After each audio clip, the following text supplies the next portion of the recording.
There have been many videos and stories written about the Beast of Busco. Friendly tales about a freakishly large turtle happily living in a lake in Indiana, as the town of Churubusco annually throws a festival each year in its honor.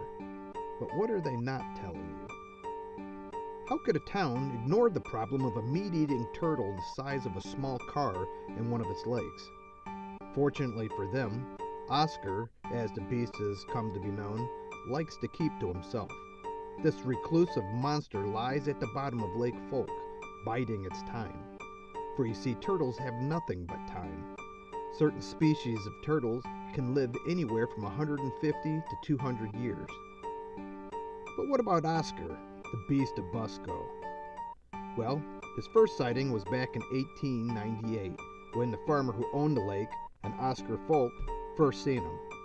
Folk, in one account, caught the turtle, which at that time was much smaller, and he carved his name into its shell and tossed it back. And from then on, the turtle adopted the name of Oscar. But it wasn't until 50 years later that Oscar was seen again. 50 years of waiting, 50 years of eating, 50 years of growing. At this point, the farm where the lake Oscar lived in had been sold to a man named Gale Harris. Harris had been allowing two local men to fish in the lake, when one day they came back with frenzied wild tales of a giant spiked turtle living in the lake. They said the shell of the turtle had to be at least 6 feet across and that it must have weighed at least 500 pounds. Now, in my humble opinion, this estimate is low. There are sea turtles, like the leatherback, which can grow to a length of 6 feet and can weigh in around 2,000 pounds. Well, at first, Harris didn't believe them. That was until him and another friend saw the turtle themselves a short time later. After this, Harris knew that he must warn the town. He began telling anyone who would listen, and eventually caught the attention of reporters. The reporters quickly fanned the flames of the excitement, and by March of 1949, the Beast of Busco was drawing hundreds of curious onlookers, hoping to sneak a peek at Oscar. They weren't disappointed either. Harris made many attempts at capturing the monster, using traps and nets loaded with live ducks, but the turtle easily ripped through such feeble attempts, always escaping back into the black waters of Lake Folk. Harris even fashioned a periscope so that he could search the murky waters to locate the creature, searching endlessly for hours at a time, to the point where he developed eye problems.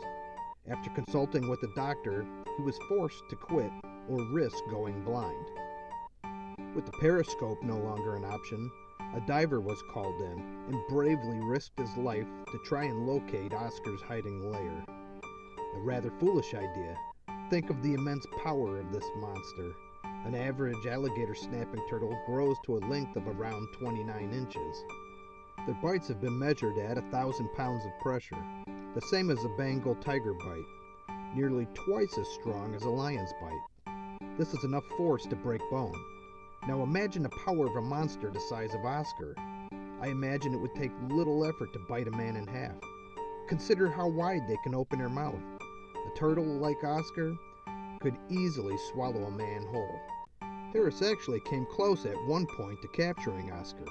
After fashioning a harpoon, he was able to snare Oscar, but in the end had to release him because the turtle was pulling the rowboat wildly through the water, threatening to swamp it and plunge the men into the waters with an enraged Oscar.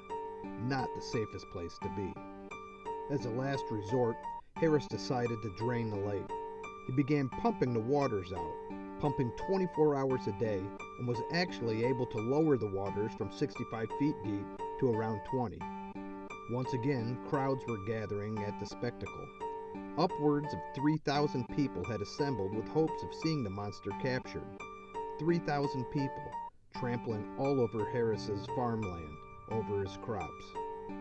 But the final nail in the coffin to end his attempts at capturing Oscar came when the dams that had been built to hold back the waters burst, and the waters rushed back, refilling the lake. It was over. Harris was defeated. He was now bankrupt.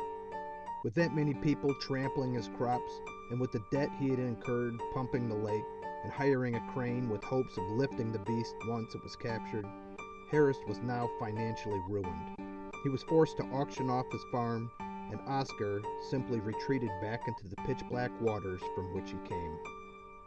It didn't matter that Oscar hadn't been caught. The town of Churubusco had been changed forever.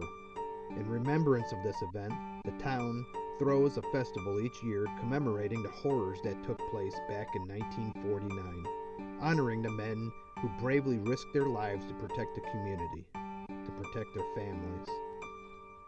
In the end, Oscar was never captured.